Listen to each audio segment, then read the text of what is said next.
تو ایک نقطے میں سارا قرآن نہیں آ سکتا تھا. حدیث پیغمبر ہے کہ قرآن کے اندر تمام عالم کا علم اللہ نے جمع کر دیا اور آپ بچپن سے سنتے آئے ہوئے ہوں گے کہ جو پورے کائنات میں علم ہے اللہ نے اس علم کو قرآن میں جمع کر دیا ہے.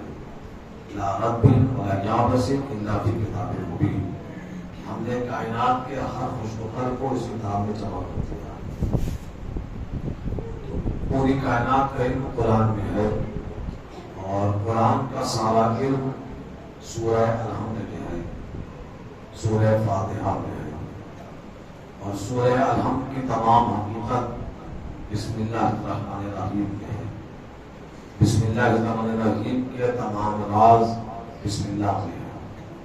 بسم اللہ کی تمام حقیقت بے میں ہے اور بے کے تمام راز اس نقطے میں ہے جو بے کے نیچے دیا جاتا ہے.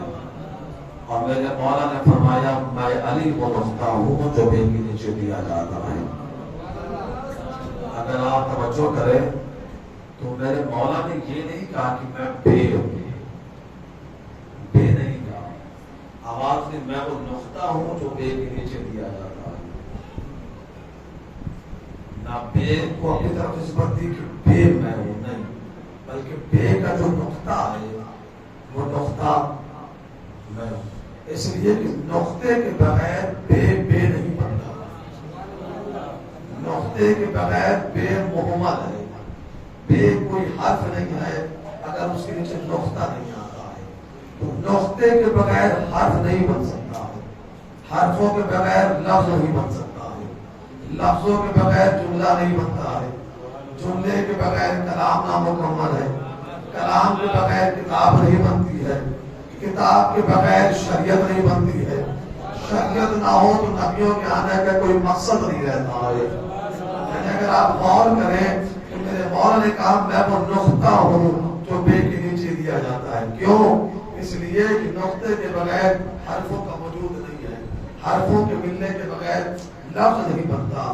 لفظوں کے بغیر جملہ نامکمل ہوتا ہے. جملے کے بغیر کلام نہیں بنتا.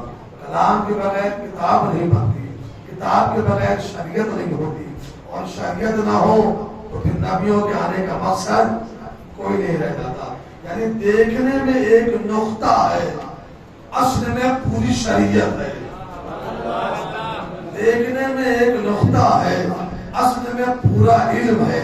یہی وجہ ہے کہ آدم سے لے کر جناب عیسیٰ تک نبی دنیا میں آتے رہے, دین کو پروان چڑھاتے رہے, اسلام کی تبلیغ ہوتی رہی, نسلوں تک دین پہنچتا رہا. یہ آخری نبی نے دنیا میں قدم رکھا اور آخری نبی نے غدیر خم کے میدان میں شریعت کے نقطے کو اپنے ہاتھوں پہ اٹھا کر باب عروج پہ پہنچایا اور آواز دی من کنت مولا فہذا علی مولا. جس کا میں مولا اس کا یہ علی مولا. جیسی نقطے کو عروج دے دیا اب اللہ نے آیت بھیجی الیوم اکملت لکم دینکم, آج دین کامل ہو گیا ہے. صلوات محمد و آل محمد و آل محمد. قرآن اپنی ذات میں ایک معجزہ ہے. سورہ چند جملے میں نے اس لیے استعمال کیے تاکہ آپ متوجہ ہو جائیں. قرآن اپنی ذات میں ایک معجزہ ہے. سورہ جمعہ کی ایک آیت میں نے آپ کے سامنے تلاوت کی ہے. آواز قدرت ہے. هو الذی بعث فی الأمیین رسولا منہم. اللہ وہی ہے کہ جس نے امیین میں ان پڑھوں کے درمیان ایک رسول کو مبعوث کیا ہے. هو الذی, اللہ وہ ہے. کون اللہ ہے؟ کہ جس نے رسول مبعوث کیا ہے. آیت پہ غور کریں گے. هو الذی, اللہ وہی ہے. کون ہے اللہ؟ اگر آپ هو الذی پہ رک گئے تو پھر معرفت توحید نہیں ہو سکے گی. اللہ وہ ہے. کون ہے اللہ؟ اب آگے وضاحت ہو رہی ہے. بعث فی الأمیین رسولا منہم. اللہ وہ ہے کہ جس نے ایک رسول مبعوث کیا ہے. یعنی اس نے اپنا تعارف کرانے کے لیے وسیلہ تعارف ذات پیغمبر کو بنایا. توجہ ہے نہیں ہے آپ کی؟ اپنے تعارف کے لیے اس نے وسیلہ کسے بنایا؟ ذات محمد مصطفیٰ صلی اللہ علیہ وسلم.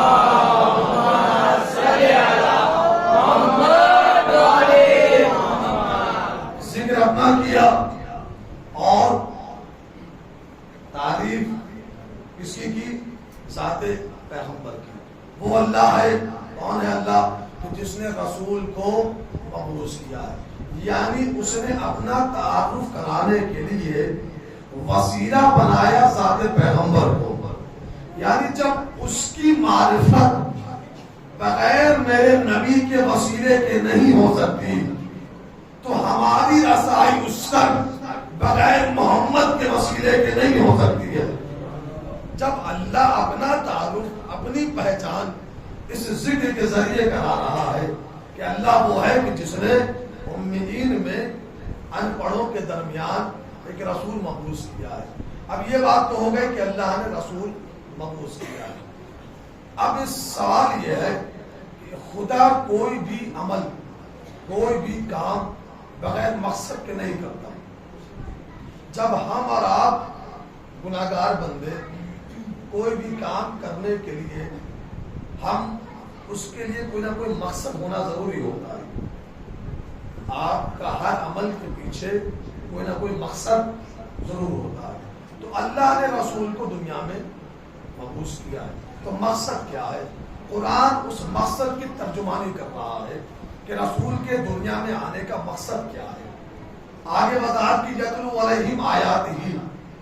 اس رسول کے دنیا میں آنے کا پہلا مقصد یہ ہے کہ وہ تمہارے سامنے میری آیتوں کی تلاوت کرتا ہے. وَيُزَكِّيهِمْ. اور تلاوت کے بعد تمہیں چھوڑ نہیں دیتا. پھر تمہارا تزکیہ نفس کرتا ہے. یعنی تمہارے نفوس کو پاک و پاکیزہ بناتا ہے. تم وحشی تھے, تمہیں انسان بنانے کے لیے میں نے رسول بھیجا ہے. تم بے راہ تھے, ہم نے راہ تک لانے کے لیے رسول بھیجا ہے. تو جو رسول ہم نے بھیجا ہے اس کا پہلا کام کیا ہے؟ دیکھیے قرآن بڑی لطیف کتاب کا نام ہے اور قرآن کسی کو اپنے تک آنے سے روکتا نہیں ہے. قرآن میں کہیں بھی آپ کو نہیں ملے گا کہ مجھ تک کافر نہیں آ سکتا.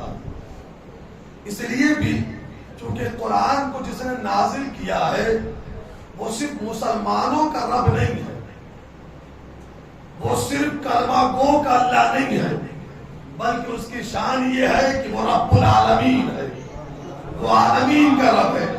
اور جس ذات کو اس نے قرآن کو نازل کیا ہے وہ صرف اور صرف مسلمانوں کے لیے رحمت بن کر نہیں آیا بلکہ رحمت للعالمین بن کر آیا ہے. یعنی قرآن رب العالمین کی کتاب ہے اور رحمت للعالمین کے سینے پر نازل ہوا ہے. تو قرآن صرف مسلمانوں کی کتاب نہیں ہے. قرآن تک جو آنا چاہے وہ آ سکتا ہے. قرآن نے اپنے تک آنے سے کسی کو نہیں روکا ہے, بلکہ اس نے تو اعلان کیا وَنُنَزِّلُ مِنَ الْقُرْآنِ مَا هُوَ شِفَاءٌ وَرَحْمَةٌ لِلْمُؤْمِنِينَ. ہم نے اس قرآن میں جو کچھ بھی نازل کیا ہے اس میں مومنین کے لیے رحمت ہے اور مومنین کے لیے شفا ہے. یعنی قرآن مومن کے لیے رحمت ہے اور قرآن مومن کے لیے شفا ہے. وہ قرآن جس نے اپنے تک آنے سے کافروں کو بھی نہیں روکا. اب اس نے ایک نو انٹری کا بورڈ لگایا. پہلے اعلان کیا کہ اس قرآن میں مومنین کے لیے رحمت ہے اور مومنین کے لیے شفا ہے. اب اس کے بعد قرآن نے نو انٹری کا بورڈ لگایا اور آواز دی وَلَا يَزِيدُ الظَّالِمِينَ إِلَّا خَسَارًا. خبردار ظالم میرے نزدیک نہ آئے. وَلَا يَزِيدُ الظَّالِمِينَ إِلَّا خَسَارًا. پہلے اعلان کیا وَنُنَزِّلُ مِنَ الْقُرْآنِ مَا هُوَ شِفَاءٌ وَرَحْمَةٌ لِلْمُؤْمِنِينَ. ہم نے اس قرآن میں جو کچھ بھی نازل کیا ہے اس میں مومن کے لیے شفا ہے اور مومنین کے لیے رحمت ہے. اور آگے اعلان کر رہا ہے وَلَا يَزِيدُ الظَّالِمِينَ إِلَّا خَسَارًا. لیکن خبردار ظالم میرے نزدیک نہ آئے. وہ آیت جو مومن کے لیے شفا ہے، وہ آیت جو مومن کے لیے رحمت ہے، وَلَا يَزِيدُ الظَّالِمِينَ إِلَّا خَسَارًا. خبردار ظالم میرے نزدیک نہ آئے. اگر ظالم میرے نزدیک آیا تو وہ آیت جو مومن کے لیے شفا ہے، وہی آیت ظالم کے لیے نقصان ہے. جو آیت ہے آپ کی، وہ آیت جو مومن کے لیے شفا ہے، وہ آیت جو مومن کے لیے رحمت ہے، وہی آیت ظالم کے لیے نقصان ہے، خسارہ ہے. اب آپ کسی مولانا کا یا کسی مولوی کا گریبان نہ پکڑیے گا کہ مولوی صاحب آپ نے تو کہا تھا کہ پریشان حال ہو تو سورہ واقعہ پڑھو، پریشانی دور ہو جائے گی.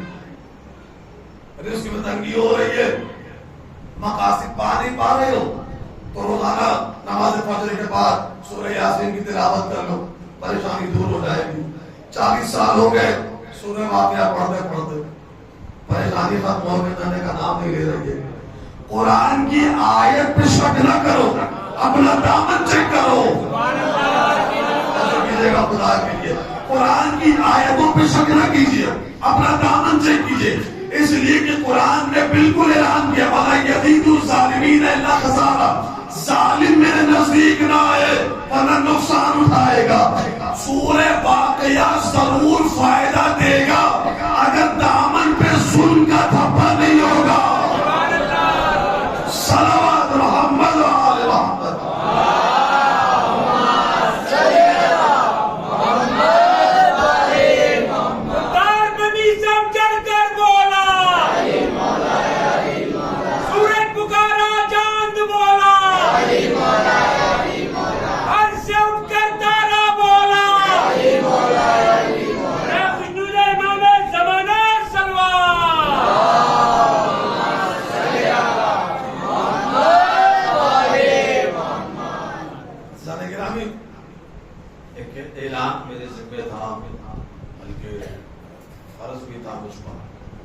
آپ کے قبیلے کا ایک بچہ تاکہ سنگم ہو اس وقت کافی علی ہے اور حیدرآباد والے منزل علاج ہے.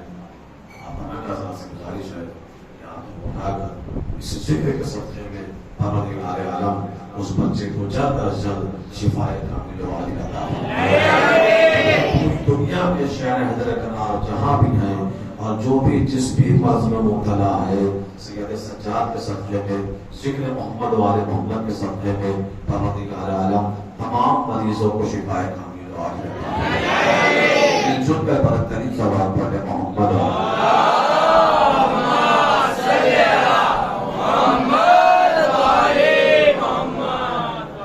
گرامی. قرآن معجزہ. آواز قدرت کیا ہے کہ ہم نے امیین میں ان پڑھوں کے درمیان ایک رسول مبعوث کیا ہے اور پھر مقصد کی ترجمانی ہو رہی ہے قرآن میں کہ اس رسول کا دنیا میں آنے کا مقصد کیا ہے. اس کا پہلا مقصد کیا ہے؟ یتلو علیہم آیاتہ، وہ تمہارے سامنے میری آیتوں کی تلاوت کرتا ہے. وَیُزَکِّیہم، اور پھر تمہارے نفوس کو پاک و پاکیزہ بناتا ہے. وَيُعَلِّمُهُمُ الْكِتَابَ وَالْحِکْمَةَ، اور جب تم پاک و پاکیزہ ہو جاتے ہو تو پھر وہ تمہیں کتاب کی تعلیم دیتا ہے.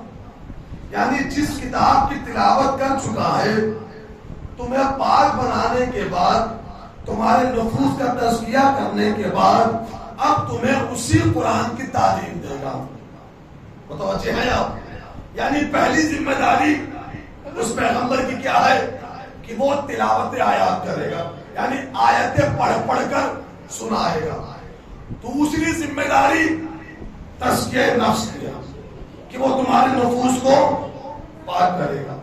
قاعدہ تو یہ ہونا چاہیے تھا کہ پڑھنے کے بعد تعلیم دی جائے. بھائی آپ کسی مکتب میں، کسی مدرسے میں، کسی اسکول میں جاتے ہیں تو استاد کیا کرتا ہے؟ پہلے کتاب خود پڑھتا ہے اور پھر بچوں کو سمجھاتا ہے. لیکن قرآن مزاج بتا رہا ہے. قرآن نے کہا پہلے وہ پڑھ کر سنائے گا، پھر فوراً علم نہیں دے گا. پہلے تمہارے نفوس کو پاک کرے گا، پہلے تمہارا سب کو پاک و پاکیزہ بنائے گا. اس لیے کہ علم ایک نور ہے اور علم نجس ظرف میں اتر نہیں سکتا ہے. اس لیے تعلیم تک پہنچنے سے پہلے اس نے رسول کی دوسری ذمہ داری کیا لگائی؟ تزکیہ نفس کی. یعنی پہلے قرآن سنو، پھر اعمال کے ذریعے اپنے نفوس کو پاک و پاکیزہ بناؤ، اور جب نفس پاک ہو جائے تو علوم قرآن کو اپنے سینے میں اتارو. اس لیے کہ علم ایک نور ہے اور نور نجس ظرف میں نہیں اتر سکتا ہے. توجہ نہیں کر رہے آپ. یہی وجہ ہے کہ علم جب باظرف کے سینے میں اترا تو علم کا چراغ روشن ہوا. توجہ ہے نہیں ہے آپ کی؟ دیکھیں آسمان سے جب قطرہ نازل ہوتا ہے بارش کا تو وہی قطرہ سیب کے منہ میں جاتا ہے تو موتی بن جاتا ہے. وہی قطرہ سانپ کے منہ میں جاتا ہے تو زہر بن جاتا ہے. قطرہ وہی تھا، ظرف بدلا، اثر بدل گیا. اور وہ کمال شے کا نہیں ہوا، کمال ظرف کا ہوا. جیسا ظرف ویسا اثر.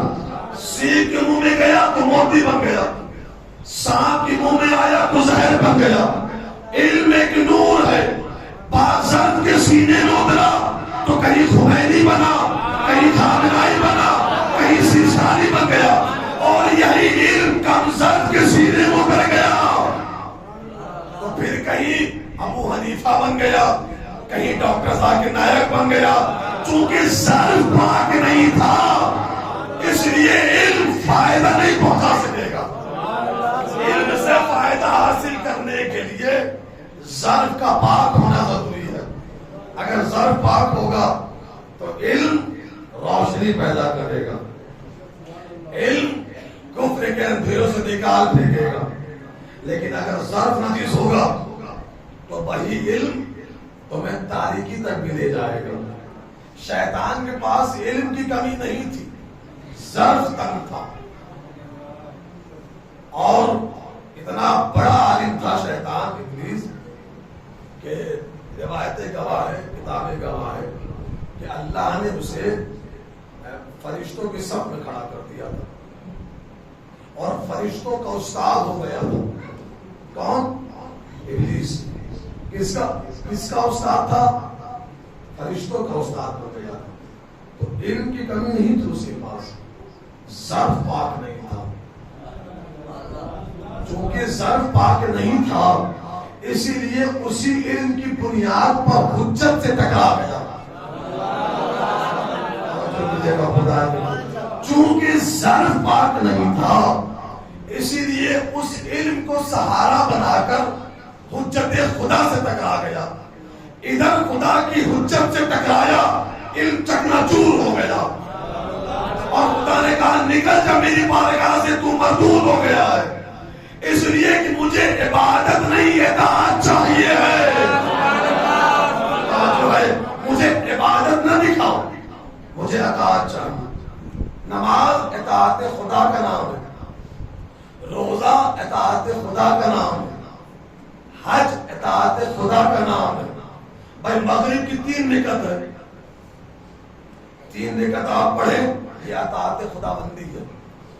اور کسی دن آپ کہیں کہ نہیں جی آج میرا موڈ ہو رہا ہے، عبادت میں بہت دل لگ رہا ہے، میں مغرب کی 3 نہیں 6 رکعت پڑھوں گا، تو وہ عبادت ہوگی؟ وہ عبادت اللہ کو نماز منہ میں مار دے گا. بھائی وہی سورہ الحمد، وہی رکوع، وہی سجدہ، وہی ذکر، سب کچھ وہی ہے، صرف 3 کی جگہ 6 پڑھ لی. اللہ کہے گا پردود ہے، تم نکل جا میری بارگاہ سے. مجھے عبادت نہ دکھاؤ، مجھے اطاعت چاہیے. جتنی میں نے کہی ہے اتنی پڑھو. شریعت آپ کے گھر کی جاگیر نہیں ہے کہ جس کی جو مرضی میں آئے وہ اپنی شریعت خود بنا لے. شریعت اہل بیت کے گھر سے چلی ہے. اسی لیے رسول اسلام نے فرمایا کہ نماز ایسے پڑھو جیسے مجھے پڑھتے ہوئے دیکھ رہے ہو.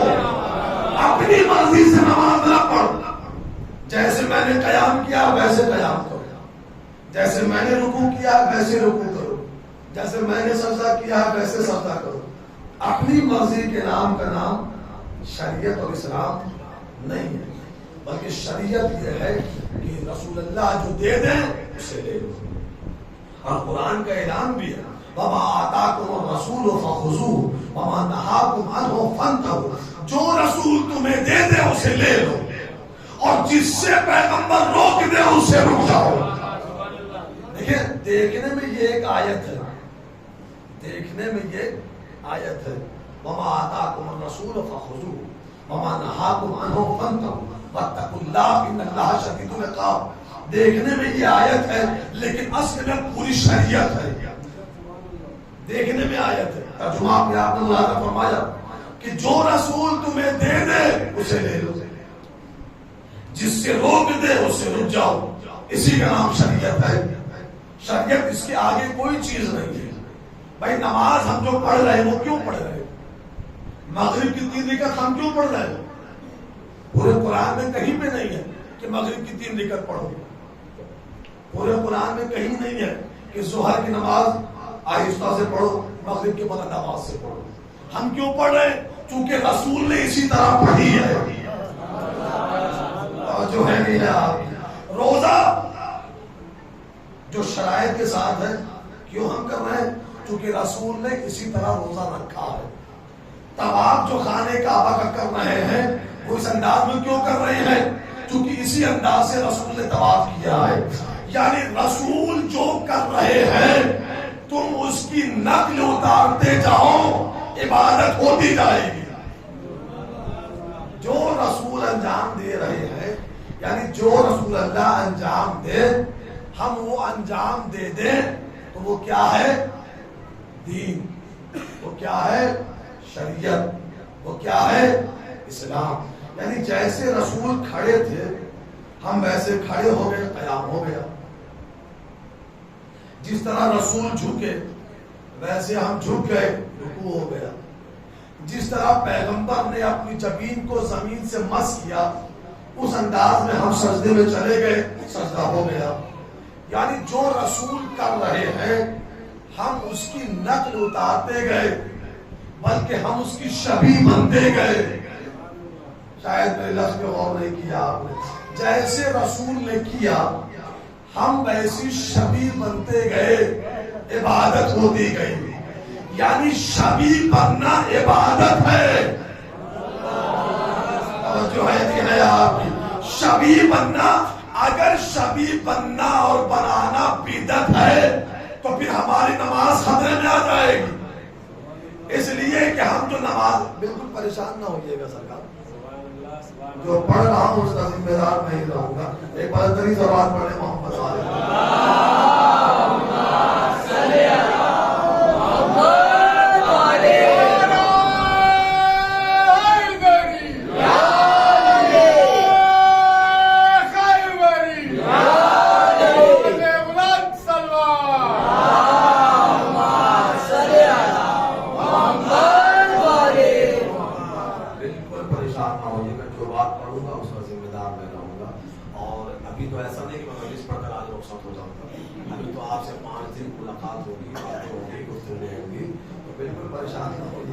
جو میں پڑھوں گا اس رات کے 2 بجے بھی ذمہ دار میں ہی رہوں گا۔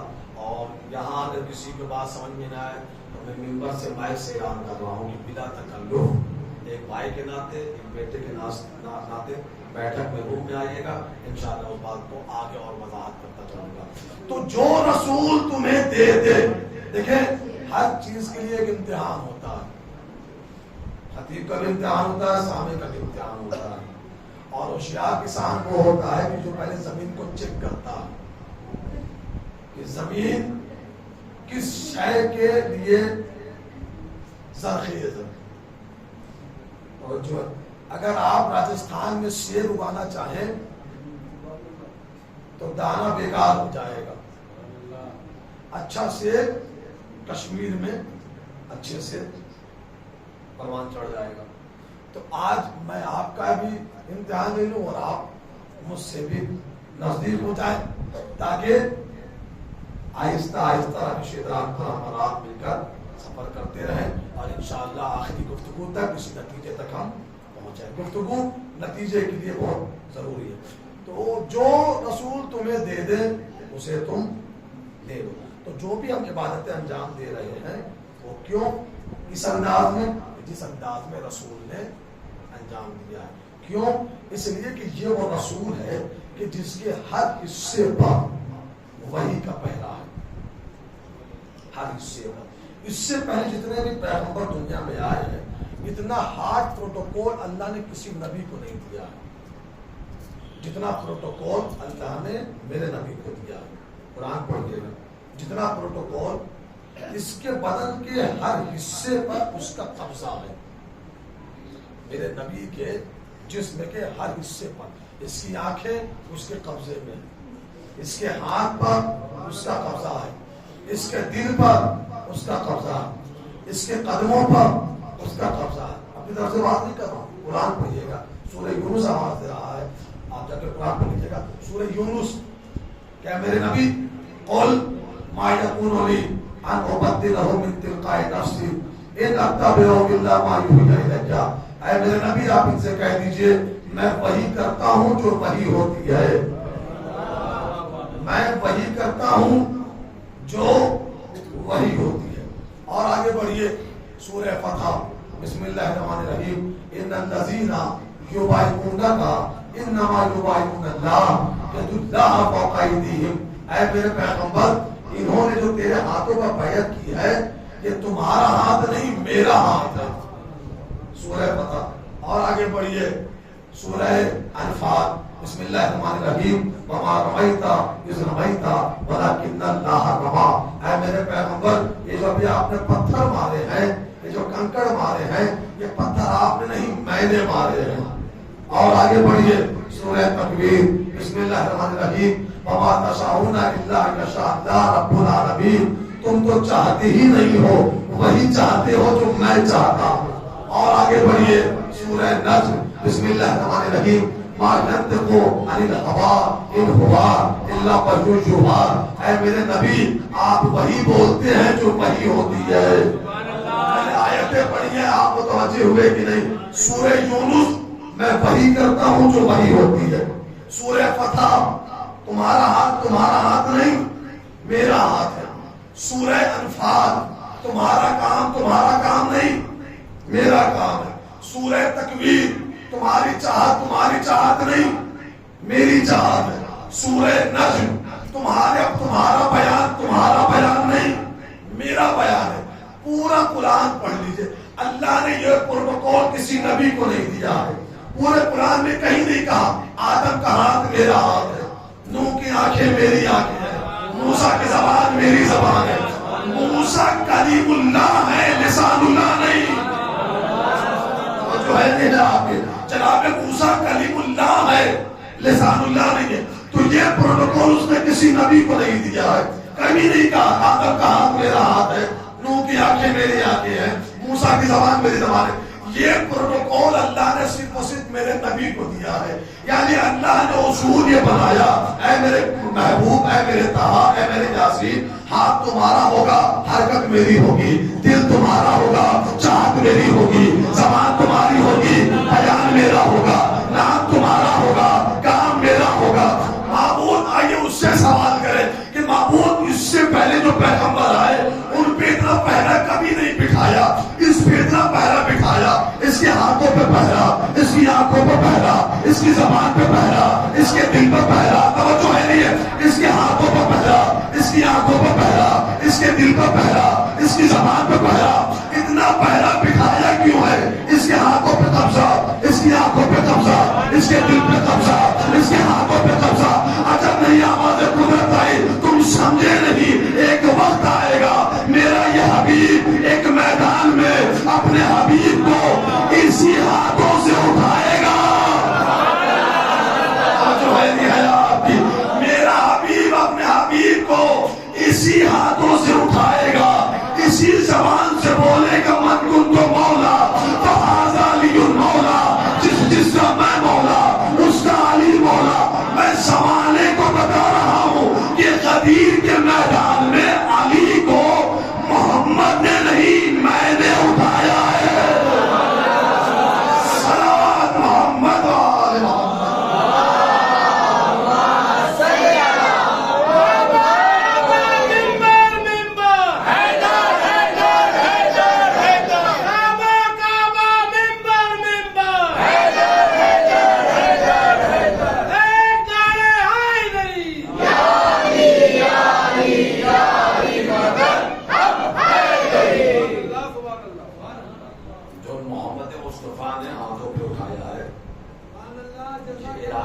میرا ہے. من کنت مولا جو پیغمبر نے کہا ہے زبان رسالت کی ہے, بیان توحید کا ہے. آپ فرما دیجیے کہ جس چیز کا میں مولا ہوں اس کا لیا. تو شریعت کیا ہے کہ جو محمد ہے, اور ہم نے اہل بیت کو جو مانا ہے اپنی مرضی سے نہیں مانا. خدا کے سب ممبر حسینی ہے, وہ تو کیمرے لگے ہوئے ہیں. اگر غدیر میں رسول اللہ نے علی کی مولایت کا اعلان نہ کیا ہوتا, ساری دنیا علی کو مانتی, ہم نہ مانتے. اور جو ہے آپ کی, ہم نے علی کو مانا ہی اسی لیے ہے چونکہ رسول نے منوایا ہے.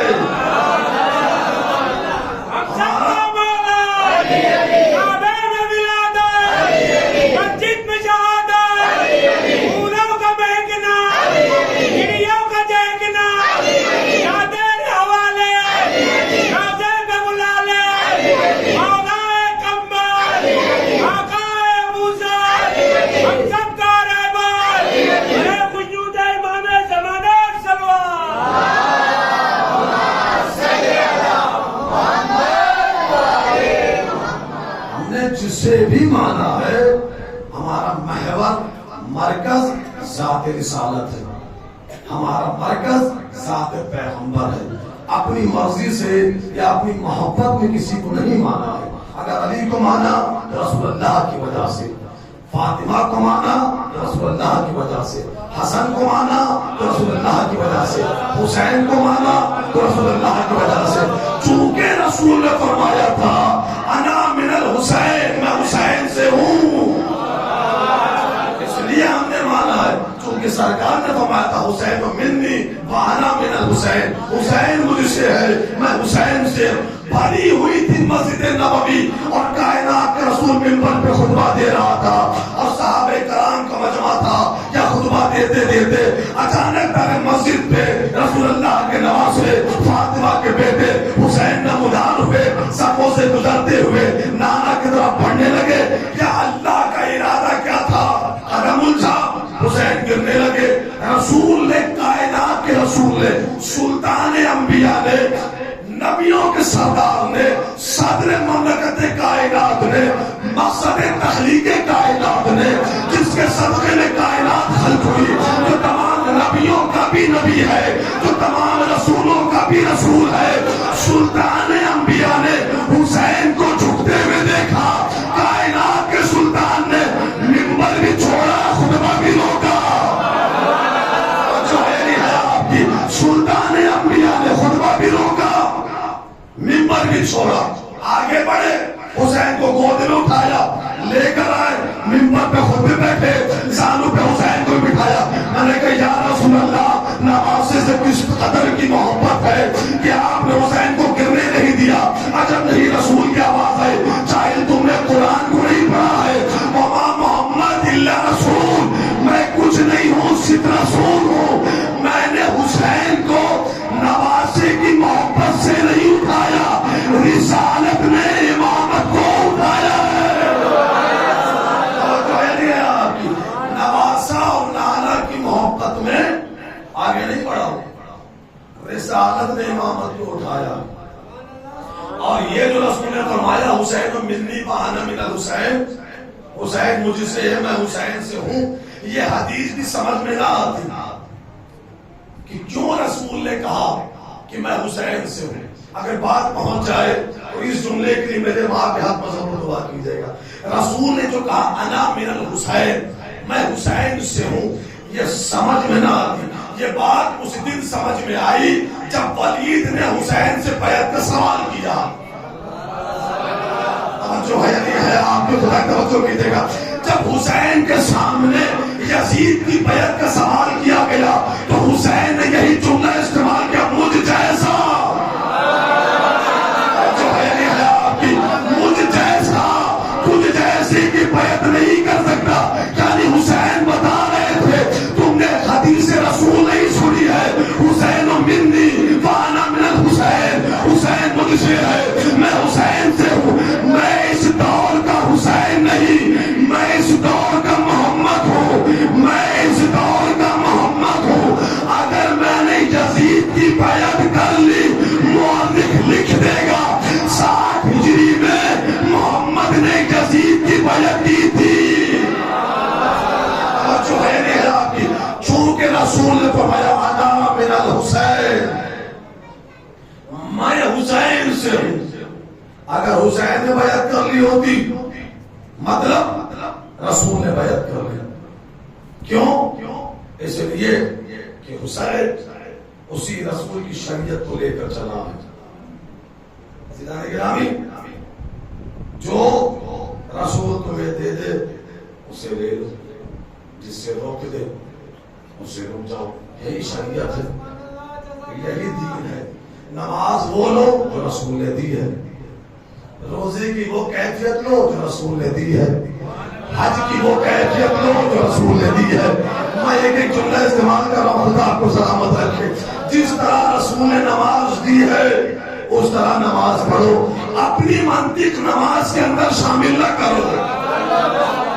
جو ہے کہ نماز ایسی ہوگی کہ ایسی ہوگی. نماز ویسے ہوگی جیسے رسول نے دی ہے. جتنا رسول نے پڑھا ہے اتنا پڑھو. تمہیں زیادہ محبت نہیں ہے شریعت سے, رسول کو زیادہ محبت ہے. ہمارا کام یہ کہ جو رسول دے دے اسے لے لو, اسے اپنا لو, اور جس سے پیغمبر روک دے اس سے رک جاؤ. اور آگے بڑا لطیف جملہ, واتقوا اللہ. کیا لطافت ہے قرآن کی. یعنی خدا کرے کہ میں اپنی اس جملے کو آپ کے ذہن تک پہنچاتے ہوئے آپ کے دل میں اتار دوں. جو رسول تمہیں دے دے اس سے لے لو, جس سے روک دے اس سے رک جاؤ. اور آگے کہہ رہا واتقوا اللہ, یہی تو تقویٰ ہے. جو ہے نہیں ہے آپ کی. یعنی جو رسول تمہیں دے اسے لے لو, جس سے رسول روک دے اس سے. کتنی آسان ڈیفینیشن بیان کی ہے قرآن نے تقوی کی, اور کتنا آسان بنایا متقی بننا. یعنی جو محمد دے دے اسے لے لو, یہی تقویٰ ہے. متقی بننا ہے تو جو محمد دے دے اسے وصول کر لو, جس سے پیغمبر روک دے اس سے رک جاؤ, یہی تقویٰ. اور آگے کہہ رہا ان اللہ شدید العقاب, اور خبردار اگر ایسا نہ کیا تو یاد رکھنا کہ خدا شدید بدلہ لینے والا ہے. یعنی جو محمد تمہیں دے اسے لے لو, اور جو محمد دے اگر اس کو لے لیا تو یہی عبادت ہے. یہ کیا ہے؟ عبادت ہے. کلیہ ہے قرآن کا, جو محمد دے دے اسے لے لو. آئیے اس کلیے میں تاریخ کا ایک چیپٹر آپ کے سامنے کھولوں. قرآن کا کلیہ کیا ہے؟ جو محمد دے دے اسے لے لو. اس آئینے میں تاریخ کا ایک ورق آپ کے سامنے رکھتا ہوں. جو محمد دے اسے لے لو, جو رسول تمہیں دے دے اسے لے لو. آئیے اس آئینے میں ایک تصویر دکھا رہا ہوں. عید کا دن ہے, مدینے کی گلی ہے, محمد سواری ہے, ایک کاندھے پہ حسین ہے, ایک کاندھے پہ حسن ہے, حسین کو کاندھے پہ اٹھا رہے ہیں. قرآن نے کہا جو محمد دے دے اسے لے لو. جو ہے آپ کو, یعنی حسین کو کاندھے پہ اٹھانا یہ ہے سنت سرکار. حسین کو کاندھے پہ اٹھانا یہ کیا ہے؟ رسول اللہ کی سنت ہے. یہ کیا ہے؟ شریعت دین میں, اسلام میں یہ عمل ثواب ہے. کیوں؟ اس لیے کہ رسول اللہ نے کیا ہے. تو حسین کو رسول اللہ نے کاندھے پر اٹھایا. میرا سوال یہ ہے, بہت توجہ کیجیے گا سرکار, کہ حسین کو رسول نے کاندھے پر اٹھایا. آج کا مسلمان اس سنت سرکار کو کس طرح انجام دے سکتا ہے؟ ہم اور آپ کلمہ کو رسول اللہ کے صلوات پڑھے محمد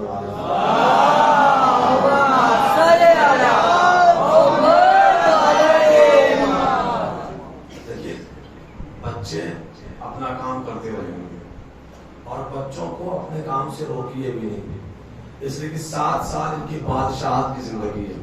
یہ صلوات پڑھے محمد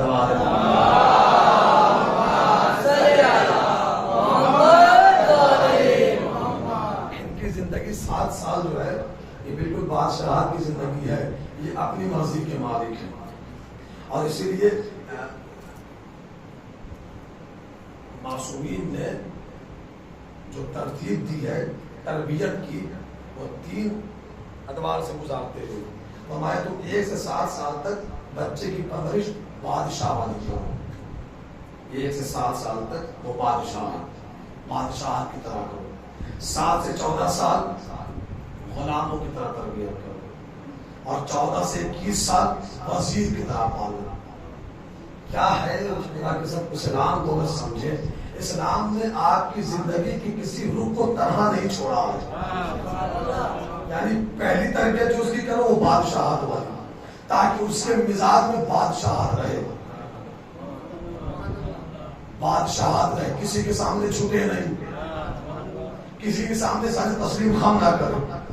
پھر اس کو غلاموں کی طرح پالو تاکہ وہ اطاعت گزار بنے. پھر وزیر کی طرح اس سے مشورہ کرو تاکہ ذہین اور ہوشیار رہے. صلوات محمد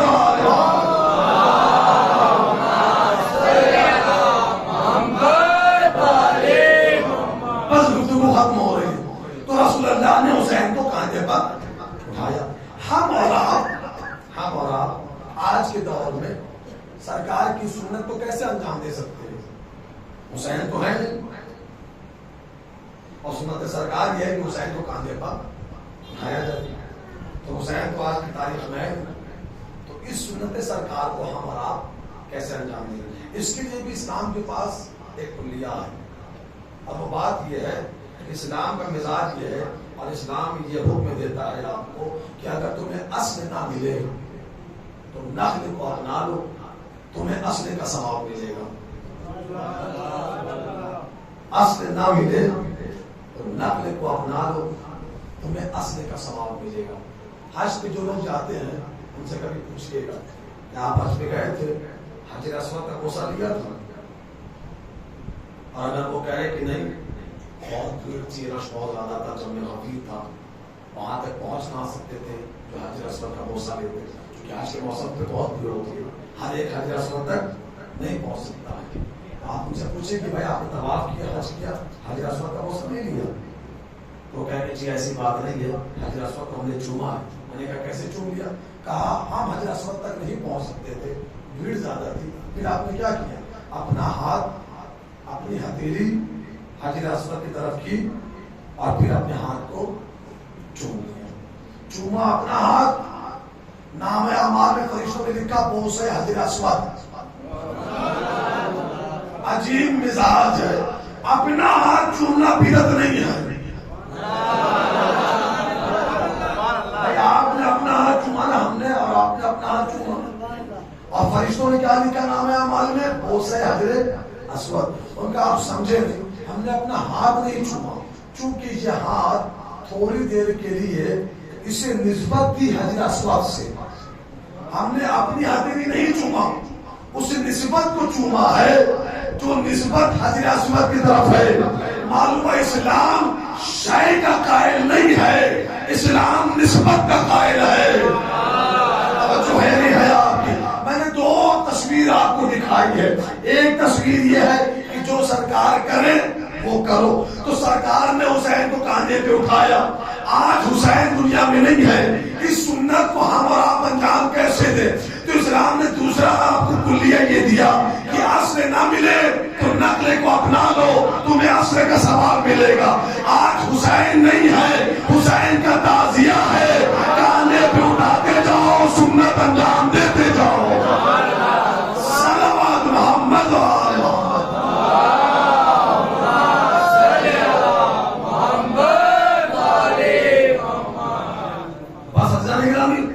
جو رسول تمہیں دے دے اسے لے لو، اور جس سے میرا نبی تمہیں روک دے اس سے رک جاؤ اور وہیں پر ٹھہر جاؤ، اس کے آگے قدم نہ بڑھانا.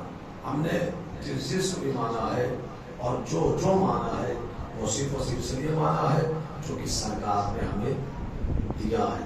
غدیر میں علی ہمیں دیا، اس لیے ہم نے غدیر میں علی کو لے لیا. عزیزان گرامی، یہی غدیر کا بغض تھا جو کربلا میں شیر حسین کے سینے پر سوار ہو گیا. یقیناً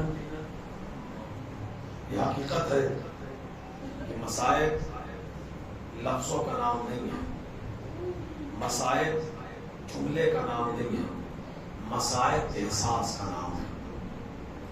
اگر آپ محسوس کر لیں تو رونے کے لیے نام حسین ہی کافی ہے.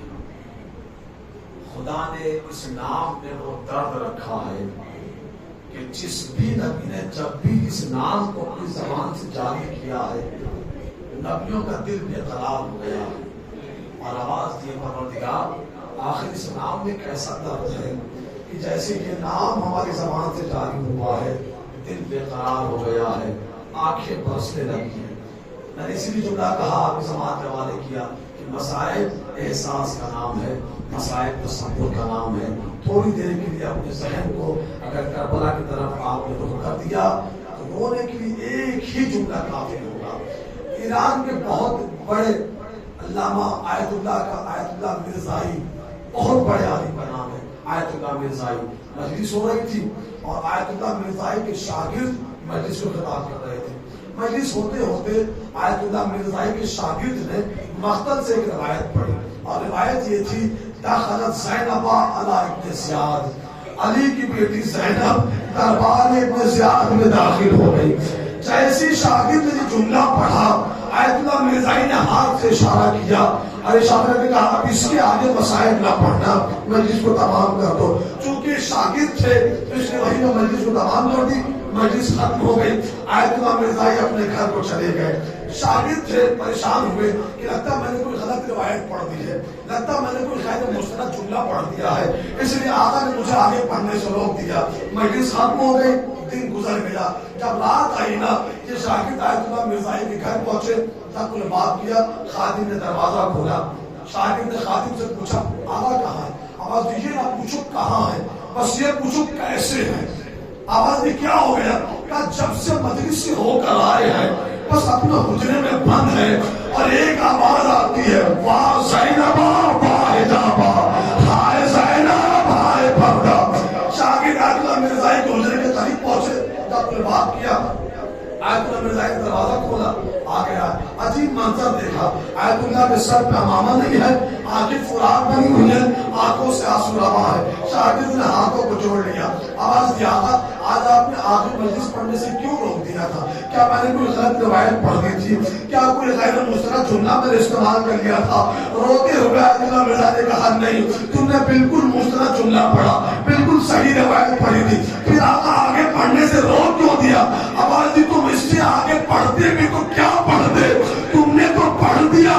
زینب دربار ابن زیاد میں داخل ہو گئی، لیکن کبھی سوچا ہے وہ عام دربار نہیں تھا، وہاں شرابیوں کا مجمع تھا، تماشائیوں کا ہجوم تھا.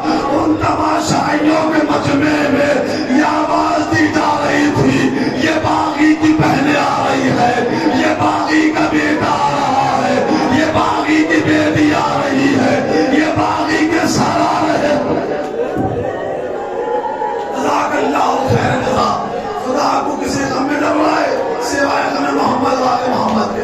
بس ایک جملہ سن لیجیے گا اور مجلس تمام ہو رہی ہے. خدا کے ساتھ بہت ظلم ہوئے ہیں کربلا. ظلم کی انتہا کا نام عاشورہ ہے. جو ظلم ہم اور آپ سوچ بھی نہیں سکتے ملعونوں نے وہ ظلم کربلا میں کیے. لیکن 10 محرم کے بعد اکثر میں مجلسوں میں ایک جملہ ضرور کہتا ہوں، بہت ظلم ہوا ہے 10 محرم کو کربلا میں. اکبر کے سینے پہ بچھی کا لگ جانا یہ کوئی چھوٹا ظلم نہیں ہے. قاسم کا لاشا پامال ہو جانا یہ کوئی چھوٹا ظلم نہیں ہے. رباب کے 6 مہینے کا شیر خوار بچہ تیر سے ذبح ہو جانا یہ کوئی چھوٹا ظلم نہیں ہے. لیکن خدا کی قسم مقتل کو نگاہوں میں رکھ کر ایک جملہ کہہ رہا ہوں اور وہ جملہ یہ ہے کہ اصل ظلم 10 محرم کے بعد شروع ہوا ہے. پتہ نہیں کون جملہ سمجھا ہے. اصل ظلم 10 محرم کے بعد شروع ہوا ہے، اس لیے کہ 10 محرم تک زینب کے سر پر چادر ہے، 10 محرم تک سکینہ کے کانوں میں گوشوارے ہیں، 10 محرم تک سکینہ کو تماچے نہیں لگے ہیں.